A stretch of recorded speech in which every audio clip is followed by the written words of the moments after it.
Hello folks! It's time for another Helminth build guide. Today we're going to be checking out Mesa. I've been doing quite a lot of experimenting with her, like just fiddling around trying to find what works best or not, and taking into account the stuff that, you know, it's already out there, already exists. A couple of different Helminth build videos. I don't want to be too repetitive when it comes to that. So, Mesa is one of the Warframes that people were kind of excited about when the Helminth system came out, because Mesa is one of those Warframes that has one trash ability, or one ability that most people consider trash. That is Mesa's #1 ability. Almost no one ever used it for anything. Back when they did the first round of sort of statistics for the Helminth system and looked at like what was being subsumed, what was being replaced, Mesa's #1 was one of the most replaced abilities. That's like, it's obvious that you're removing that one, because you're not going to remove #2, you're not going to remove #3, you're not going to remove #4, obviously. But #1 is easy to just slot that out and put something else in. So we know what we're taking out. The question is like, what are we putting in? And the question is like, what does Mesa need, right? And with this build, I'm going in a bit of a different direction, because in a way, like this works, and I'm going to show you like the numbers, or just like what it looks like in effect. But this is also a bit of like investing in the future. This is a bit of investing in upcoming content that's like, you know, sometime in the future with the new war and all of that is going to be relevant. But for now, let's talk about this. So what I've done is I've slotted in Xata's Whisper, Zaku's ability. I've seen other people use like just Roar for a bigger damage buff. I've seen people use like Pillage or something for getting more survivability and like armor stripping if that's necessary. Nah. I'm gonna say for just damage buffing, Xata's Whisper is actually quite potent.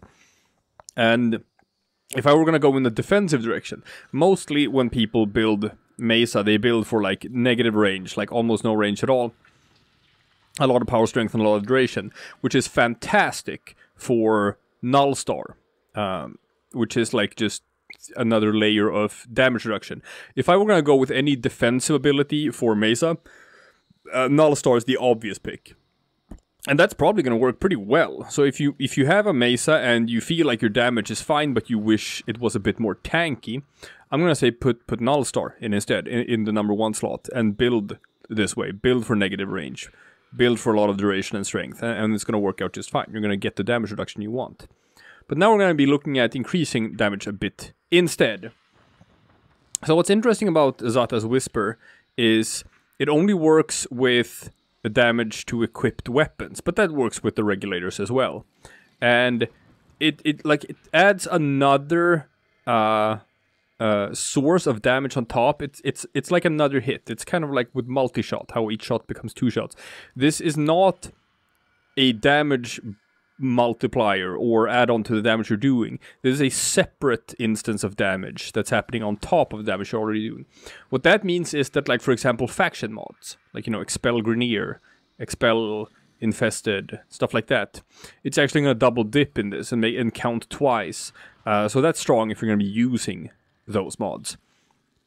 Other than that, what's interesting about this is it's void damage, which is something you can normally only do with your operator and your amps, or Zaku. Zaku can do it with his abilities. Void damage isn't like super strong against anything, but there's nothing that resists it either. So it's just gonna always do about the same amount of damage against all factions. Now that's kind of cool. What's more interesting about Xata's Whisper now compared to like 2 or 3 months ago is that they've tweaked a bit how void damage works. And this is very, very relevant for Mesa. And the reason why, I'm just gonna clear here. Let's pull up the old classic Corrupted Heavy Gunner, right? You love to see it. Now, Voids, they've given Void damage a status effect, which it didn't have before. So you know how like Viral's status effect is the debuff so that they take more damage, and Blast's status effect is knockdown, and magnetic status effect is like just, you know, hurting shields, stuff like that. Heat damage, heat status effect is a quick stun and like armor stripping. Now, Void has been given a status effect which is called Bullet Attractor. So what that does is if I hit like something with Void damage, see there? It creates this bubble, and that bubble is centered on the spot that I hit the thing in. So if I hit this thing in the knee with this, and I inflict the Void status effect, it's a bullet attractor. So while this is active, any source of incoming damage is gonna be redirected and hit that knee. So if I hit this guy in the face, now, for as long as this is active, which is 3 seconds at its base duration, all incoming damage is gonna hit him in the face. Now, this is super important specifically for Mesa, and that is because Mesa has her regulators, right? The guns, see? And you shoot them and they do the damage. Now, the thing about Mesa's regulators is that you can't aim with them. You just, like, hover the reticule over enemies, you hold down the mouse button, and when you get close to the enemy,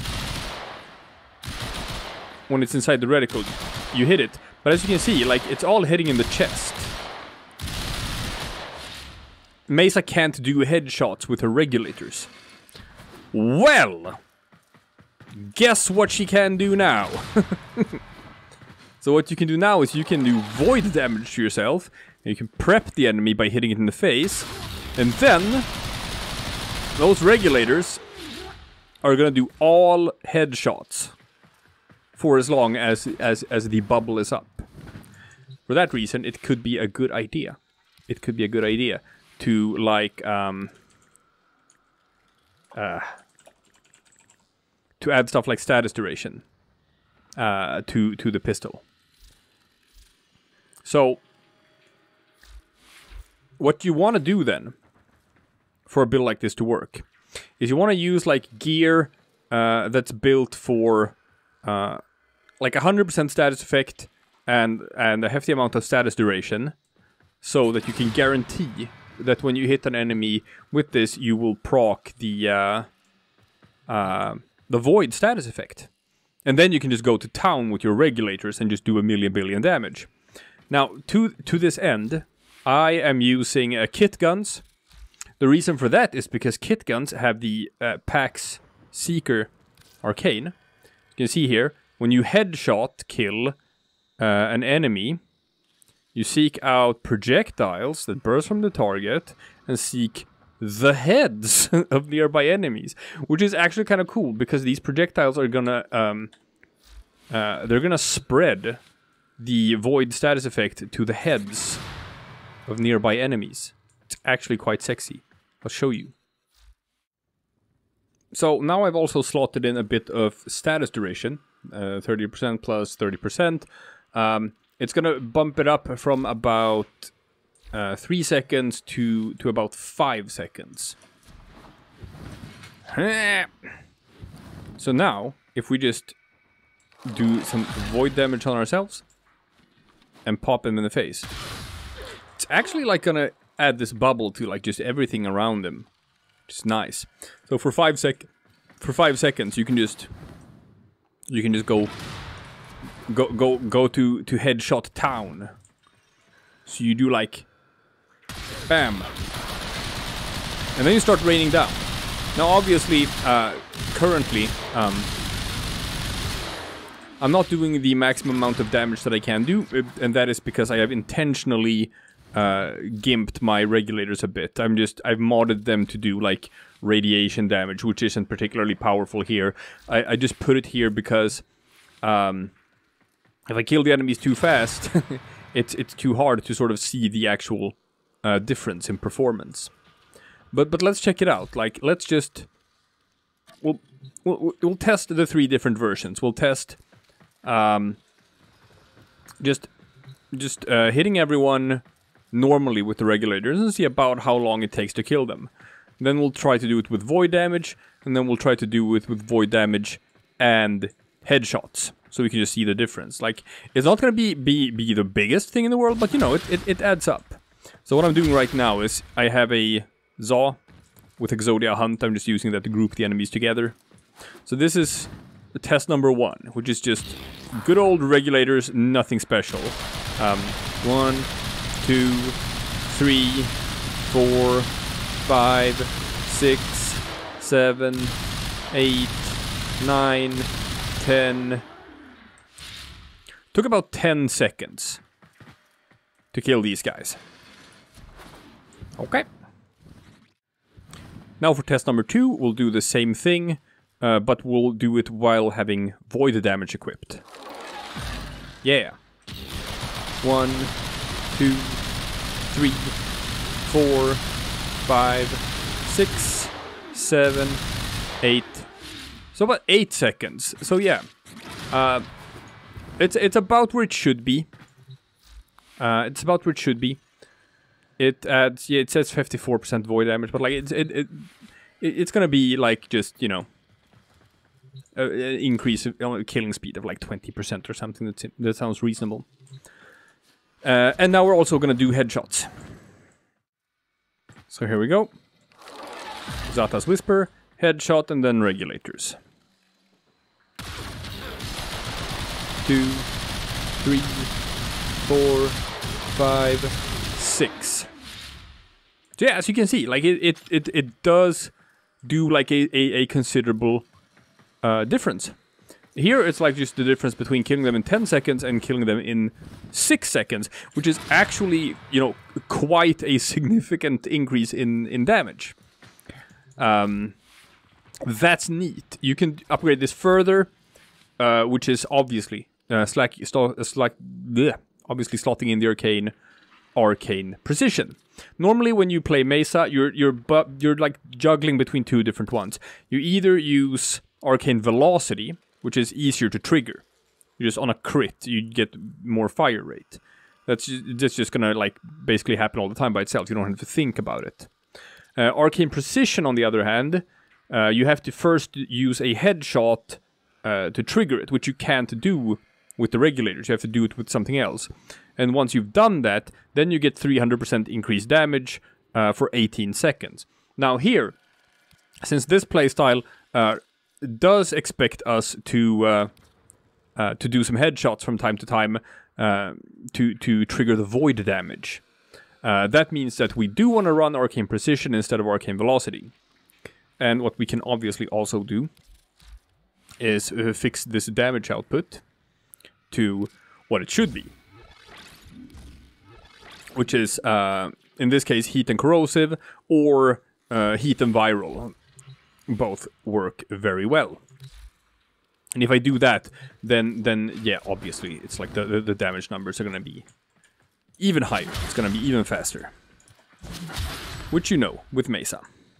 I'm going to stack them up. And then we're going to do the void damage, and we're going to prep them, and then we're going to regulate. And then it's going to be like 1, 2, 3. They're all dead. So yeah. The difference between like just, you know, using these abilities and just using the right sort of like elemental combinations and stuff like that. There's a difference between killing an enemy in 10 seconds or killing them in 3 seconds. It's a very big difference. Now, that being said, like this is the minor thing. Also, have you seen, when you use Xata's Whisper, have you seen how cool you look? Because you get all infested and stuff. Oh, it's so rad. I just love the visuals of Xata's Whisper Mesa. Yeah, it's super hot. Now, that's all well and good. That's the damage increase that you get from Xata's Whisper and how it works with void damage and the void status proc for bullet attracting. Unfortunately, it has limited utility when it comes to the really tough enemies. There are so many enemies that are like status immune. Like, I really wanted this to work for Eidolons, but it doesn't. Because you can't, for some reason, get that status proc to work. You can only get it to work like when you're draining their void shields.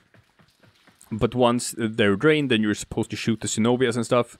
My idea was like, oh, I can just hit them with like a Xata's Whisper infused shot to create like a bullet attractor bubble on the Synovia and then fire with the regulators on it and kill the Synovia that way.